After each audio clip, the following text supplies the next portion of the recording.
சுதந்திரம் என்று மூச்சுக்கு 300 தடவை வாய் சவடால் விடும் திமுக அரசில் பத்திரிகையாளர்கள் தாக்கப்படுவது சர்வ சாதாரணமாகிவிட்டது. எனவே கோவை சிறையில் பத்திரிகையாளர் சவுக்கு சங்கர் தாக்கப்பட்டாரா என்று நீதிபதி ஒருவர் மூலம் விசாரணை நடத்த வேண்டும் என்று வலியுறுத்துகிறேன் என்று அதிமுக பொதுச் செயலாளர் எடப்பாடி பழனிசாமி கூறியுள்ளார். இது தொடர்பாக அவர் தனது எக்ஸ் தளத்தில் சமூக ஊடக பத்திரிகையாளர் சவுக்கு சங்கர் ஒரு சில சர்ச்சை கருத்துக்களை வெளிப்படுத்தியுள்ளார் என்று குற்றம் சாட்டி கைது செய்துள்ளது காவல்துறை.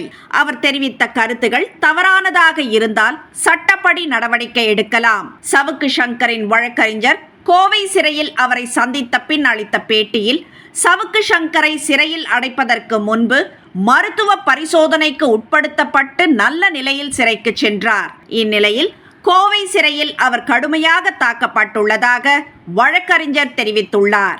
எனவே நீதிபதி ஒருவரை நேரில் அனுப்பி சவுக்கு சங்கரின் உடல்நிலை குறித்து ஆய்வு செய்ய வேண்டி மனு அளித்துள்ளதாக வழக்கறிஞர் தெரிவித்துள்ளார். பத்திரிகை சுதந்திரம் என்று மூச்சுக்கு 300 தடவை வாய் சவடால் விடும் திமுக அரசில் பத்திரிகையாளர்கள் தாக்கப்படுவது சர்வ சாதாரணமாகிவிட்டது.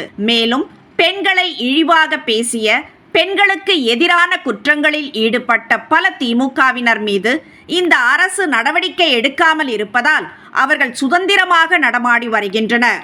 சட்ட நடவடிக்கைகளும் நீதியும் அனைவருக்கும் சமமானதாக இருக்க வேண்டும். சட்டத்தை காவல்துறையே கையில் எடுப்பது என்பது ஜனநாயகத்தில் நம்பிக்கையுள்ள எவரும் ஏற்றுக்கொள்ள மாட்டார்கள்.